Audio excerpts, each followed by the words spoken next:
전 세계를 옴짝달싹 못하게 했던 바로 그 코로나19인데요. 경북 지역 확진 환자가 1,000명을 넘었습니다. 전국적으로는 12번째, 대구에선 3번째 사망자. 77살 남성이 숨졌습니다.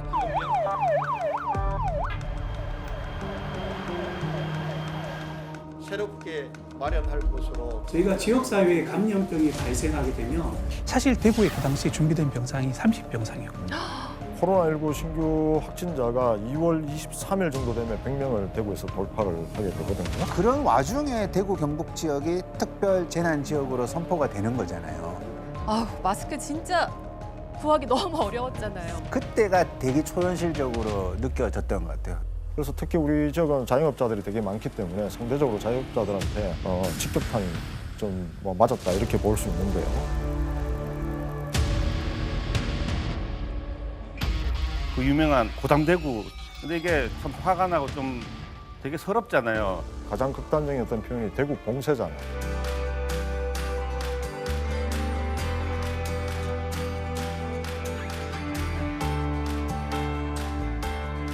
드라이브 스루 검사, 비대면 환자 분류 체계, 그다음 생활치료센터, 사실 혁신적인 대안들이 사실은 이거 나왔던 다 했네.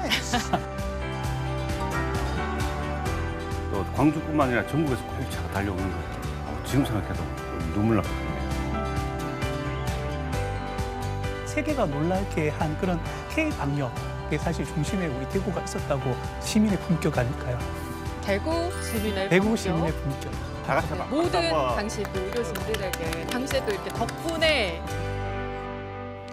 질병관리청 그 통합관리 시스템에 따르면요, 대구 경북 신규 확진자 제일 많이 쏟아질 때는 909명, 그러니까 1,000명을 바라보고 있었던 정말로 막막하고 절망적인 순간도 있었잖아요. 하지만 분명한 끝은 있었습니다. 교수님, 언제쯤부터 이야 이거 뭔가 좋은 신호가 오고 있어. 이런 느낌이 딱 있잖아요. 그 데이터를 보면. 발생하는 확진자 수하고 완치되어지는 그 숫자하고 이게 그 증가 추세하고 감소 추세가 딱 넘어가는 시점이 있습니다. 이게 그러니까 골든 크로스, 보통 사람들이 그렇게 네네. 부르더라고요. 근데 그 시점이 3월 12일이었습니다. 그래서 3월 12일부터는 꾸준히 감소해서 사실 대구 같은 경우에는 4월 10일 이후로부터는 신규 확진자가 없었거든요. 5년이 지난 지금 시점쯤 되돌아보면 그 당시에 대구 유행 이후로 한 번도 확진자가 0이 된 적이 없습니다. 그래서 굉장히 대구가 대응을 참 잘했다라는 어떻게 보면 반증이 되기도 합니다. 한 2달이 안 된 시점인데 네. 그 정도로 방역의 성과를 냈었던 거네요. 이렇게 가면 이제 곧 이제 코로나가 해제되나 이러다가 또 다시 늘어나는 상황이 발생하더라고요. 그리고 그 뉴스에서 클럽에서 발생했다 그래요. 서울이 또 사고를 치죠. 아유 나도 놀고 싶은데 클럽에서 발생됐다는 게 더 화가 나더라고요. 그리고 뭐 소모임이나 또 종교 시설에서 다시 또 막 나타나기도 하고요. 이럴 때는 서울 봉쇄 이런 얘기는 나온 바가 없습니다. 이후에 좀 산발적으로 발생하다가 드디어 이제 서울로 갑니다. 2020년 11월에 서울 수도권 중심으로 해서 3차 유행이 이제 확산되는데 주로 이제 종교시설이라든지 정신병원 요양시설, 또 교정시설 이런 집단 시설에서 감염 문제가 발생하면서 이 사망자나 위중증 환자가 다시 폭발적으로 좀 늘어나는 게 되는 거죠.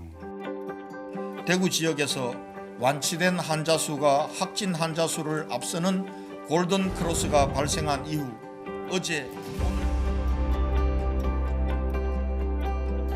대구에선 신규 환자가 한 명도 발생하지 않았습니다.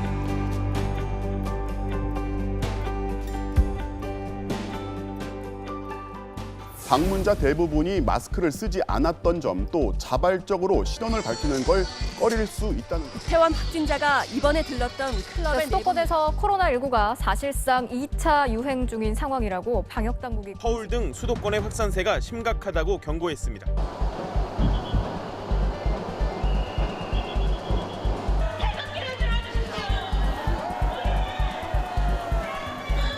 (3차) 유행이 시작됐다고 공식화했습니다. 코로나19 신규 확진자 수는 363명으로 하루가 다르게 증가하고 있습니다. 서울의 누적 확진자 수는 7,236명으로 1차 유행의 진원지였던 대구의 7,211명을 넘어섰습니다.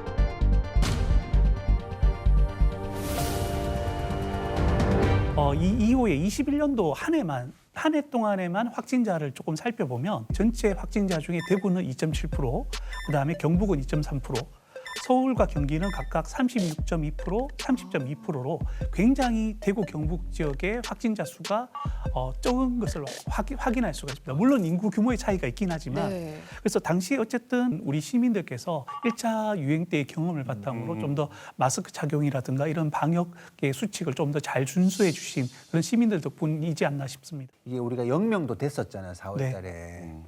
근데 또 갑자기 전국적으로 난리가 나면 뭐 기분이 어떻습니까? 힘이 쪽 빠집니다.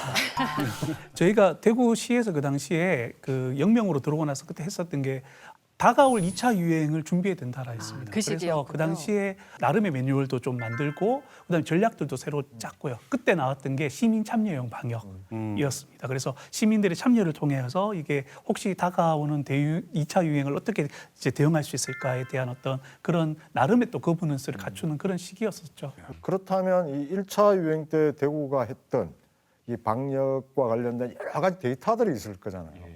중앙정부든 아니면 수도권에 서울이든 수도권에 있는 지자체든 3차 그 유행이 수도권에 벌어졌을 때 대구의 어떤 방역 사례들이 적용됐는지 이런 부분으로 우리가 한번 따져볼 필요도 있는데 이런 데이터들의 공유조차도 중앙정부든 지자체 간에든 제대로 안 된 좀 아쉬운 부분들도 있습니다. 사실 대구의 유행 당시에 그 당시에 이제 보건복지부나 질병관리 그 당시에 본부에 많은 분들이 대구에서 저희랑 같이 의논하고 했었습니다. 보고서 형태로 정리해서 복지부에 내기도 했었고 상당히 많은 부분들은 사실은 이제 어떻게 해야 되는지를 좀 이제 제시되어진 부분들이 있었는데 여러 개 공무원 분들도 이 인사 발령이나 교체라는 것들이 있지 않습니까?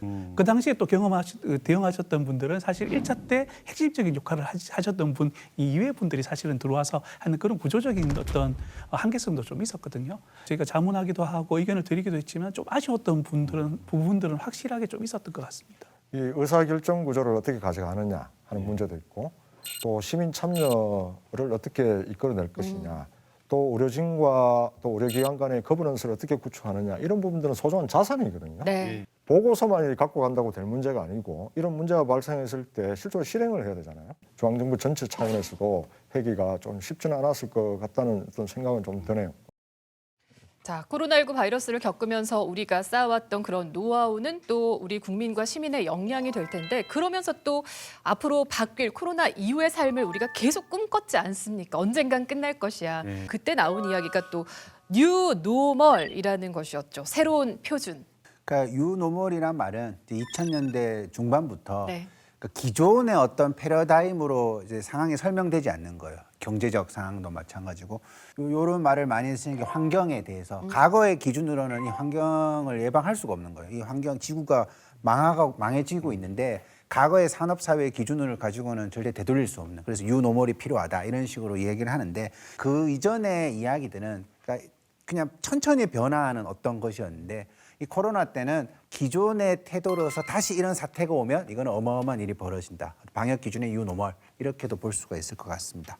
빠르게 이제 유노멀 시대에 적응을 해야 되는데 여전히 사회적 거리두기는 여전했고 5인 이상 집합 금지 뭐 이런 조치도 있었고 제가 보니까 이 MBC 같은 경우에도 MBC 사이에 서로 널찍하게 거리를 떨어지고 이런 사회적 거리두기를 상징적으로 보여주는 뭐. 짧은 문구로 표현도 많이 했던 것 같습니다. 마음만은 가깝게 또 우리 잠시 떨어져 있어요 이렇게 하면서 좀 슬프고 답답하지만은 이걸 조금 따뜻하게 좀 전환해서 받아들이고 싶어 했던 거 아닌가. 아이 졸업사진, 그 학교 졸업사진 앨범 보면 단체 사진이 다 마스크 쓰고 있는 거. 그것도 그때는 이상했는데 또 지금 보니까 야 이런 시기가 있을 정도로 막. 결혼식장에서도 마스크 쓰고 결혼식을 못하기도 하고 미루기도 하고 그랬는데 의료 현장도 많은 변화가 있었을 것 같아요. 네, 당연히 이제 병원 환경이나 문화가 굉장히 많이 바뀌었습니다. 특히 의료기관의 감염 관리가 굉장히 강화되어졌고요. 병원의 출입 시스템이 변화되어졌고 문병 문화도 많이 바뀌었죠. 옛날에는 누가 아프다 그러면 무조건 문병을 가야 되는 그런데 요즘은 가는 게 이제 뭔가 좀 오히려 특히 또 응급실이라든가 병실의 보호자에 대한 제한 뭐 이런 문화들이 사실은 자연스럽게 자리를 잡았고요. 사실 이런 부분들은 의료기관 감염 관리에서 굉장히 중요한 부분이기 때문에 코로나19 유행 시기뿐만 아니라 향후에도 우리가 좀 지속적으로 좀 자리 잡혀야 되는 그런 문화인 것 같습니다.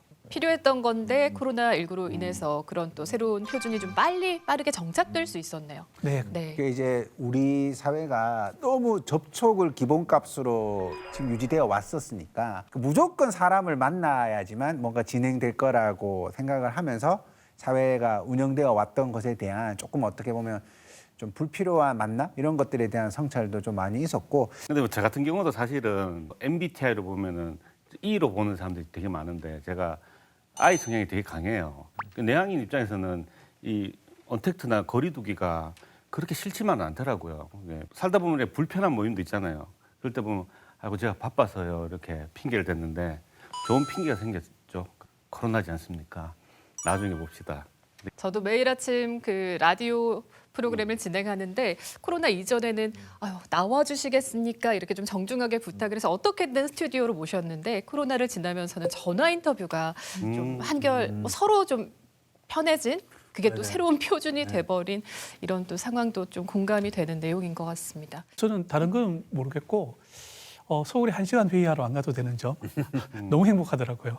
난로가 이제 따뜻하잖아요. 네. 근데 따뜻하다고 이제 끌어안으면은 다치지 않습니까? 그래서 적절한 거리가 서로한테 가장 따뜻한 관계다라는 거가 이 코로나를 거치면서도 사람들이 이런 얘기도 꽤 했던 것 같아요. 그래서 지금 뭐 많은 학자들이 그 시기에 3년 동안 마스크 서로 쓰고 서로 거리두기를 해야 됐던 그 청소년 시기를 보낸 사람들이 어른이 되어갈 때 트라우마라든가 어떻게 보면 이 내면의 상처를 극복하는 방법에 대해서 조금 부족할 수가 있다라는 우려들을 또 많은 분들이 하고 계시더라고요. 코로나를 우리가 겪으면서 과연 이전에는 감히 할 수 없었던 예의, 관습상 서로에 대한 정으로 이제 할 수 없었던 그런 것들은 좀 부담감을 덜어내고 꼭 필요한 것들은 좀 남기게 된 그런 일상을 또 지금 살아가고 있지 않나 싶네요.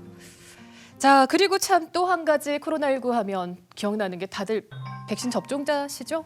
제가 몇 년 지났다고 내가 화이자를 맞았나? 아, 그러게요. 기억을 못 하고 있더라고요. 순간적으로 몇 번 계속 오락해서 맞았는데. 모더나, 아스트라제네카. 맞을 때 뭐 이것도 막 써가지고 분류하잖아요. 맞아요. 뭐 스티커도 붙여주고 다 까먹었어요 지금. 맞아. 백신 하면 또 그때 당시에 백신 괴담, 백신 가짜 뉴스 이런 거 좀 꽤 있었잖아요. 백신이 우리 인간의 DNA를 변형시킨다. 빌 게이츠가 뭘 집어넣었다고 했는데 칩을 집어넣었다고 했는데 저 사실 그거 좀 지금도 믿고 있거든요. 저는 이걸 온라인에 드린 게 아니라 가게에 가서 그 가게 주인분이 그 백신 얘기를 하면서 정말로 진지하게 빌 게이츠, 칩 뭐 이런 얘기를 하시는 의학적으로 거예요. 불가능한 거 어때요? 불가능하죠. 그죠? 네, 전혀 근거 없는 얘기. 근거 없는 얘기라고. 어제만 사무실장님은 그 옆에서 이런 얘기 훨씬 많이 맞아요. 근데 뭐 저는 뭐 또 그 자연과학을 했는 사람이기 때문에 또 전공이. 과학적으로 네. 증명이 안 된 걸 굳이 또 믿어야 되나 뭐 이런 생각이 좀 있었고요. 그런데 어떻든 간에 이 백신 접종 후에 이 부작용에 대한 그 두려움 네. 뭐 이런 부분들이 시민들이 많이 얘기한 것 같고요. 또 주변에 이제 돌아가신 분들 중에 백신 때문에 맞아서 접종 후에 돌아가셨다 이런 분들 얘기도 제가 이 얘기는 좀 많이 들었던 것 같아요. 그래서 맞기는 맞아야 되는데 과연 효과가 있을까? 아니면 후유증은 또 나타나면 어떻게 할까? 이런 부분에 대한 의문점들이 굉장히 많이 제기됐던 그런 시기가 아닌가 이런 생각이 들어요. 이 백신이라는 게 원래는 굉장히 또 긴 시간을 들이고 임상을 해야 되는 건데 코로나19 백신은 그때 당연히 또 필요했고 단축됐단 말이에요. 네. 기존에 다른 백신들을 만들어왔던 그런 노하우를 바탕으로 사실은 백신의 실을 정보를 바꾸는 거기 때문에 비교적 그래도 조금 짧은 시간 안에 어떤 개발이 가능했던 것 같고요. 어쨌든 임상 시험을 통해서 효과가 있고 부작용은 우리가 허용할 만한 수준 이하기 때문에 상용화가 되는 거거든요. 그래서 종류와 상관없이 사실은 충분한 예방 효과를 가지고 있다라고 사실은 저희가 믿으셔도 됩니다. 다만 문제는 뭐냐면 백신을 개발하는 시기에 유행하던 바이러스와 이게 상용화가 되어지고 나중에 내가 맞을 시점에 바이러스는 변이가 일어나니까 달라질 수가 있거든요. 예방 효과, 안 걸리도록 하는 예방 효과는 떨어질 수밖에 없습니다만 그래도 중증화를 예방한다든가 아니면 바이러스 배출량이 좀 줄어서 전파력이 떨어진다라든가 이런 효과들은 여전히 유효하기 때문에 충분히 이거는 맞을 만한 가치가 있고요. 특히 내가 만성질환자나 고령층과 같이 생활한다 하면 무조건 맞으시는 게 좋습니다. 그래서 대구의 또 접종률이 경북도 마찬가지지만 또 타지에 비해서 좀 쉽게 오르지 않고 그러다 보니까 또 의료진, 대구시장 그리고 또 전국을 대상으로 대통령도 또 접종하는 모습을 보여주기도 했잖아요. 저는 이게 좀 예. 궁금했어요. 여기에 어떤 맥락이 있는 거예요. 대구, 경북 접종률이 왜 생각해 이렇게 보면 낮았을까? 되게 높을 것 같은데 한번 경험을 했으니까. 저희 지역이 좀 보수적이라서 그렇지 않을까요? 그렇게 또 네, 보셨어요? 게다가 또 그다음에 이게 백신이 없는 시기에도 사실 그 위기를 또 겪어냈었던 그런 경험들이 어떻게 보면 굳이 내가 저걸 맞아야 돼? 뭐 이런 이제 좀 불안감 이런 것도 있었던 것 같고요. 그 당시에 저희가 접종률을 높이기 위해서 굉장히 많은 홍보와 캠페인을 했음에도 불구하고 잘 안 오르더라고요. 지금 몇 년이 지난 지금도 여전히 대구가 다른 지역에 비해서 코로나19 백신뿐만 아니라 독감 백신 접종률도 낮습니다. 사실은 이제 내가 맞고 안 맞고는 나의 선택이지만 어떤 감염병이든지 집단 면역이라는 개념이 있어요. 그 지역사회에서 면역을 갖고 있는 사람들이 일정 수준 이상을 넘어가면 감염병은 더 이상 전파시킬 새로운 대상을 못 찾기 때문에 서서히 사라지게 됩니다. 이게 백신 접종이 개인의 선택이라고도 하지만 결국에는 굉장히 중요한 사회적인 의미를 가지고 있다라고 좀 말씀을 드리고 싶습니다. 대한민국은 정말 공이 방역 모범국이다. K 방역으로 또 인정을 받았습니다만 나름의 전략과 접근법 좀 더 세밀하게 또 평가를 해보고 싶거든요. 이 대표적인 게 이제 그 당시에 대구 그 방역하면서 나온 게 3T였거든요. 검사, 테스트, 그다음에 추적, 트레이스, 치료, 트리트먼트 이렇게 해서 3T 전략이라고 했거든요. 이 3T 전략을 쓰는데도 불구하고 확진자 속도가 너무 빨랐는 부분도 있고 그다음에 이제 소통 채널의 문제인데요. 이 소통 채널이 제대로 안 되다 보니까 아까 행정부서 간에도 이 소통이 잘 안 되는 이 수십 개의 엑셀 파일을 만들다거나 뭐 단톡방 만들어서 이 막 겨우겨우 하루하루 이렇게 소통하다 보니까 그나마 엑셀과 단톡방이 살렸다. 뭐 이렇게 얘기할 수도 있을 것 같아요. 미흡했지만 할 수 있는 것도 다 하려고 했는 듯한 느낌도 들고 그럼에도 불구하고 한국이 객관적으로 치명률이 낮았죠. 네, 맞습니다. 21년도 말까지 첫 2년 동안의 주요 국가의 성적표를 살펴보면 우리나라는 그 당시 75만 명이 발생했고 1,284명이 돌아가셨습니다. 안타깝게. 그런데 이거는 사실 미국, 영국, 독일 등의 주요 국가에 비하면 약 10분의 1 또는 20분의 1 수준밖에 안 되거든요. 그래서 굉장히 대응을 잘했다라고 할 수가 있습니다. 의료진으로서 자평할 때 좀 아쉬웠다 이런 부분도 있으시겠죠? 일단 이제 병상에 관한 내용이 제일 큽니다. 일반 병상뿐만 아니라 중환자 병상 부족 문제가 사실은 굉장히 심각했고요. 결국 이제 저희가 사망자 관리를 하기 위해서는 중환자를 어떻게 관리하느냐가 굉장히 중요한 부분들이었는데 일반 병상 측면에서 그 당시에 복지부 장관께서 전국에 1만 병상이 확보되어져 있다라고 하셨지만 굉장히 자신만만하게 말씀을 하셨어요. 그런데 이제 대구의 환자들을 보내기 위해서 저희가 접촉을 하면 이게 쉽지가 않죠. 특히 또 중환 같은 경우에는 아예 중증이 되면 지역 간 이동을 장기간 앰뷸런스를 타고 할 수가 없습니다.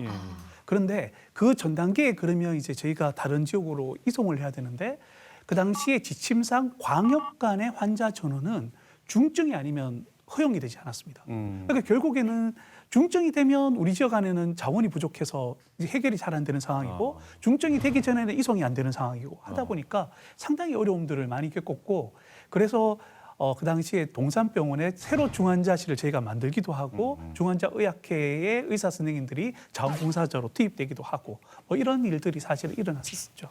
그다음에 왜 병원들이 그러면 확 소개해가지고 병상들을 비우면 되지 않느냐라고 말씀을 하시는데 그게 쉽지가 않아요. 특정 병원을 지을 때 그 병원을 우리 병원에 감염병이 유행하면 이렇게 비워서 환자를 받아야지라고 고민해서 고려해서 병원을 안 지어요. 일반 환자들이 입원해 있는 상황에서 특 1급 감염병 환자가 오면 이 환자를 병원 안에서는 어떻게 이동시키고 그다음에 어디에 입원시키고 그러면 공기 흐름이 되게 중요합니다. 여기도 지금 공조가 되어져 있는데 공조 시스템이 어떻게 되어지고 고려할 점들이 너무 많은데 병상은 예를 들어서 A 병원 10개, B 병원 10개 비워라고 얘기할 수 있지만 실제 그 병원의 병상들은 감염병 환자들을 받아들이기에 적절한 구조가 안 되어져 있는 거죠. 쉽게 말하는 사람들 많았죠. 네.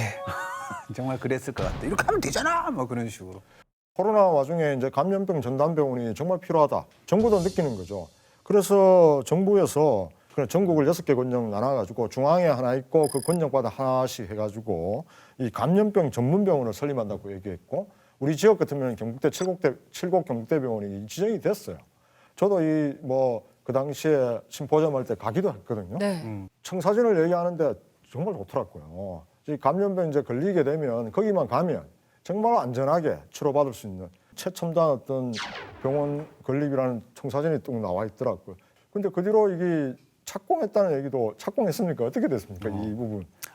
사실 그때 이후로 여러 가지 건설에 필요한 기자재 비용이라든가 이런 것들이 너무 많이 바뀌었어요. 너무 많이 증가하다 보니까 정부에서 지원받은 어떤 그 예산안에서 지금 이 병원을 건립하는 게 지금 쉽지 않은 그런 상황들, 현실적인 문제들이 좀 있다고 제가 전해 들었습니다. 그래서 대구시가 이제 중앙보건복지부나 질병관리청과 좀 원활하게 논의를 해서 좀 이런 좀 건립이 좀 조속히 좀 진행되어질 수 있도록 했으면 하는 바람이 있습니다. 근데 사무처장님, 그 가로막고 있는 가장 큰 벽이 뭐예요? 너무너무 필요한 것인데 될 것 같은데?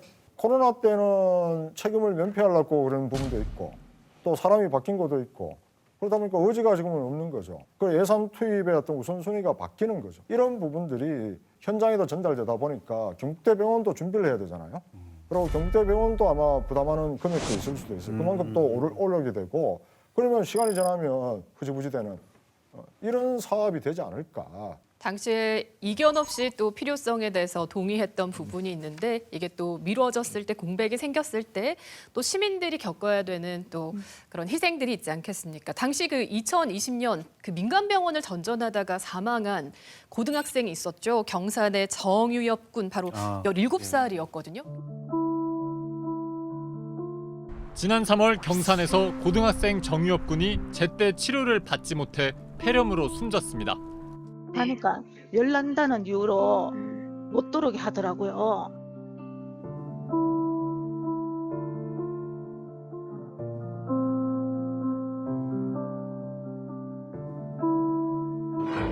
멀쩡한 사람을 이런 의료체계는 하나도 구비하지 않아 놓고 열이 하나 난다는 그거 하나 때문에 아무 처방도 못 받았잖아요.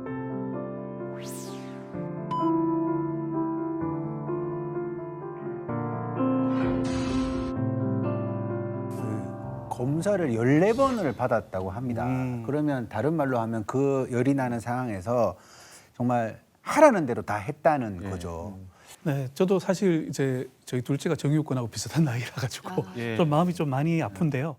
당시가 사실은 코로나19가 이제 유행이 확산되고 나서 얼마 안 된 시기였기 때문에 응급실에 이렇게 환자들이 특히 발열 환자가 왔을 때 일반 환자들과 사실은 구분해서 코로나 감염이 되어졌는지 아닌지를 발열 확진 검사를 통해서 확인하고 음성이면 동상적인 진료가 되어지는 상황이었는데 확진 검사에만 좀 너무 이제 좀 치중하셨고 실제 조금 증상이나 이런 중증도나 이런 부분들에 조금 신경을 좀 못 쓰셨던 당시에 대부분의 의료기관들은 굉장히 과부하 상태였습니다.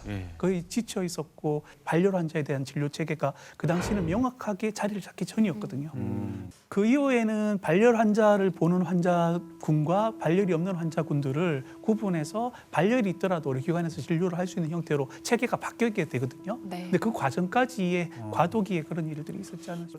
그래서 이 국립대병원은 이런 어떤 상황 속에서 어떤 역할을 하고 또 권역의 어떤 뭐 중증 센터들 있지 않습니까? 각종 우리가 경북대병원을 포함한 영대병원, 과석대병원 뭐 여러 쭉 대학이 병원이 있는데 이런 역할 또 사립대병원, 또 국립대병원과의 역할, 또 공공병원과의 역할 이런 어떤 네트워크가 정말 이제 제대로 좀 구축됐으면 하는데 이 사건은 너무나 좀 안타까운 사건입니다. 이 코로나 시기 때 교수님은 이거 공공보건의료지원단 단장을 맡으셨잖아요. 그러다 보니까 이때가 또 의료 공백기가 생긴 시기고 공공의료의 빈자리를 좀 많이 느끼셨을 것 같습니다. 대구는 사실은 메디시티 대구라는 협의회 중심으로 사실 굉장히 결속이 잘 되어지는 그런 도시입니다. 게다가 대구는 상급종합병원을 5개를 가지고 있는 도시거든요. 그래서 굉장히 풍부한 의료 자원을 가지고 있다라고 저희도 자부하고 있고 그런 거를 좀 시민들도 좀 자랑스러워 하셔도 되는 도시인 거는 맞습니다. 근데 다만 상급종합병원이 너무 이렇게 가까이 있고 접근성이 좋다 보니까 사실은 2차 병원들이 대구에서 유지하고 운영되기에는 적절한 환경이 아닙니다. 그래서 좀 허리 역할을 좀 해줘야 되는 2차급 병원들이 조금 기능이 좀 약화되어졌던 게 사실입니다. 2차과 1차 의료기관의 좀 기능을 조금 강화해서 이 1, 2차 간의 의료 전달 체계의 균형을 조금 바로잡는 게 사실 대구에서는 굉장히 중요한 문제라고 좀 저는 생각하고 있습니다. 그래서 포스트 코로나 시대에 열리자마자 또 강조하셨던 게 그런 지방의료원의 역할, 발전 방향인데 그러니까 대구의료원의 역할이 그만큼 또 코로나를 지나면서 더 부각된 거죠. 좀 어떻게 변해야 될까요? 코로나19와 같은 상황에서는 사실 전담병원으로서 병원을 이제 환자를 전부 다 퇴원시키고 이제 전담병으로 역할을 했지 않습니까? 사실은 위기 상황에서는 정말 안전망 역할을 해야 되지만 평시에도 사실은 이게 의료 전달 체계에서 종합병원으로서 역할을 좀 해줘야 됩니다. 그래서 코로나19 이전에는 대구의료원이 좀 취약계층 이용하는 병원 또는 감염병 병원 이렇게 인식이 되어져서 좀 이용도 조금 기피하셨고 좀 아무래도 좀 그러다 보니까 여러 가지 자원의 투입이라든가 진료 역량도 조금 떨어졌던 것들이 사실입니다. 근데 코로나 이후에 이 2차급 의료기관으로서 대구의료원이 기능을 강화하는 게 얼마나 중요한지를 대구시도 인식을 하고 있기 때문에 대구의료원과 대구시와 경북대학교 병원이 MOU를 맺었습니다. 그 MOU의 내용은 이제 경북대학교 병원에서 진료교수를 뽑아서 파견해주는 일들을 지금 계속해서 하고 있고요. 2026년까지 통합예례센터를 지금 건립하고 있고 특히 이제 주로 어린이, 응급, 감염 이 3개 분야는 특화해서 시민들의 건강을 위해서 역할을 하겠다라고 해서 좀 방향성을 좀 집중해서 지금 노력을 하고 있는 상황입니다. 이 코로나가 이제 어느 정도 이제 마무리되면서 권영진 그 당시 시장이 제2대구의료원 설립한다 대안으로 앞으로 이런 5, 6년마다 오는 신종 감염병을 대응하기 위해서 제2의료원을 설립하겠다 이랬는데 이 홍준표 시장이 들어와서 이걸 이제 벽자시켰죠. 이제 이분은 이제 진주의료원 표현 경험도 있고 그러면서 선택한 부분들이 기존에 이제 대구의료원 기능을 좀 강화하겠다, 의료진도 보강하고 시설 장비도 좀 넣겠다. 뭐 이런 부분에서 지금 교수님 말씀하신 내용으로 지금 대구의료원이 좀 변화하는 그런 과정에 있는 것 같아요. 대구원의 궁극적으로는 시민들이 누구나 찾아가서 양질의 진료를 받을 수 있느냐 하는 거예요. 특히 종합병원으로서의 어떤 역할들을 할 수 있느냐. 경북 같은 경우에는 이게 더 심각한 상황입니다. 이 지역 소멸 얘기 나오죠. 인구 소멸 얘기 나오죠. 고령화 엄청나죠. 그러면 더 의료 인프라가 필요할 거 아니에요? 더 그럼 민간병원이 또 부족하죠. 특히 경북 지역으로 가면 이런 공공병원의 역할은 대구보다도 사실 더 부각이 되는데요. 그런데 어쨌든 지금 코로나19의 대부분의 어떤 지방의료원들은 심각한 경영난을 좀 겪고 있습니다. 저는 기본적으로 지방의료원에 대해서 특히 지방의료원 같은 공공병원의 적자를 논하는 것은 굉장히 문제가 있다고 생각합니다. 왜냐하면 우리가 학교, 소방서, 경찰서 이건 우리 사회를 위해서 반드시 필요한 기관 시설이죠. 우리가 소방서를 운영하는데 적자를 논하지 않지 않습니까? 그런가요? 특히 공공병원에서 적자를 본다라는 것은 어떻게 보면 사회적 소임을 열심히 한다고 보시죠. 네. 그럼에도 불구하고 많이 좀 지적을 받는 게 공공병원에 있는 nơi 가면 직원들이 제대로 일을 안 한다, 좀 나태하다, 뭐 진료 역량이 떨어진다 이런 부분에 있어서는 공공병원 스스로가 우리가 이제 존재의 가치를 좀 증명하기 위해서 같이 또 노력할 필요도 있다. 시민들로부터 왜 우리가 존재해야 되는지 이 필요성을 충분하게 이제 인정받지 못할 수도 있거든요. 뭐 그런 인식의 개선과 노력이 같이 병행되어야 된다라고 말씀드립니다. 3년 4개월 만에 국민들께서 일상을 되찾으시게 돼서 기쁘게 생각합니다. 코로나19를 풍토병처럼 굳어진 감염병으로 규정하는 엔데믹을 선언한 겁니다.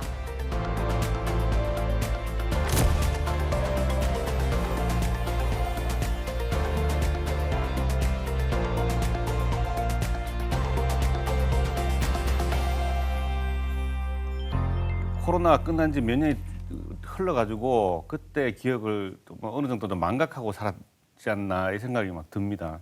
전문가 선생님들 또 말씀하시는 게 2, 3년 내에 또 팬데믹 온다. 아, 저 정말 무섭거든요. 또 그 생활, 마스크 생활 어떻게 하나. 저는 이제 제가 최근에 요양병원, 요양시설에 계신 근무하시는 근로자분들에게 강의를 할 때마다 제가 하는 얘기가 있어요. 아까 뭐 예방적 코호트 격리 뭐 이런 얘기들이 나왔었는데 시기를 되돌려서 생각을 해보면 그 당시에 우리가 할 수 있는 가장 최선의 방법이 그거일 수밖에 없었거든요. 네. 사람들이 손을 씻는 문화라든가 내가 증상이 있을 때 마스크 착용을 하는 문화라든가 아니면 마스크가 없을 때 기침 예절의 문화라든가 이런 기본적인 어떤 사람들이 이런 감염성 질환에 대응할 수 있는 역량들이 조금씩 이제 올라가고 또 그다음에 정부와 의료기관, 의사든 집단과 국민들 사이에서 서로 투명성과 신뢰를 기반으로 한 어떤 그런 관계가 형성이 되어져 있다면 우리가 조금 더 극단적인 선택을 하지 않고도 조금 더 나은, 좀 더 부담이 좀 덜한 선택들을 할 수 있을 것 같거든요. 예. 그러면 사실은 미지의 감염병이 발생했을 때 뭔가 조금 더 현명하게 대응할 수 있지 않나라고 생각합니다. 오늘 5년 전 코로나19 그 과정을 좀 복기를 해봤습니다. 네 분에게 좀 어떤 시간이셨을지 좀 궁금한데요. 인간이 이제 종말이 올 때까지 전염병과의 싸움을 해야 될 상황입니다. 그렇기 때문에 이 코로나19를 겪은 경험을 살려서 우리가 미리 준비할 건 준비하고 사회적 합의를 미리 좀 해야 될 부분들을 하고 다음에 이런 전염병이 왔을 때는 좀 제대로 대응하고 또 시민들의 신뢰도 더 높일 수 있는 그런 계기가 됐으면 좋겠다는 생각을 해봅니다. 개인적으로는 사실 몇 년간 좀 꺼내기 싫었던 기억을 다시 한번 끄집어내서 좀 힘든 부분도 있지만 그래도 앞으로 이제 미래를 대비하기 위해서는 반드시 좀 거쳐야 되는 과정이라고 생각합니다. 개인적으로나 또 이 방송을 보는 시청자 여러분들에게나 어쨌든 의미 있는 시간이었으면 좋겠다는 생각을 합니다. 다음 바이러스가 오더라도 든든하게 최전선에서 또 역할을 해주실 거죠? 부탁드립니다. 네, 불러주시면 또 가야 되지 않을까 싶습니다.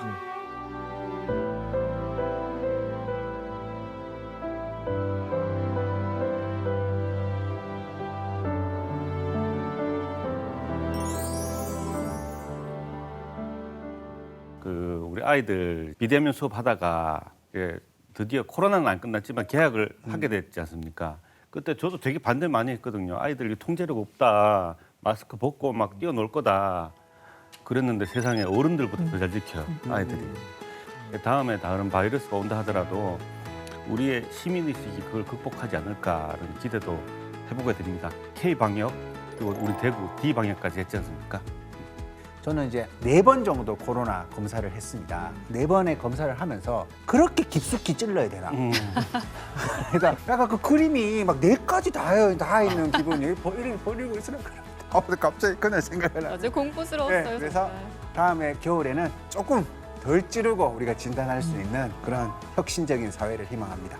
조기 대응을 참 잘해서 초기에 좀 막았으면 좋겠다. 안 찌르면 안 됩니까? 그렇게 깊숙이 제대로 찌르다니. 다 해야죠. 또 그분들이 하루에 몇백 건씩 하시니까 약간 그것도 없어 막.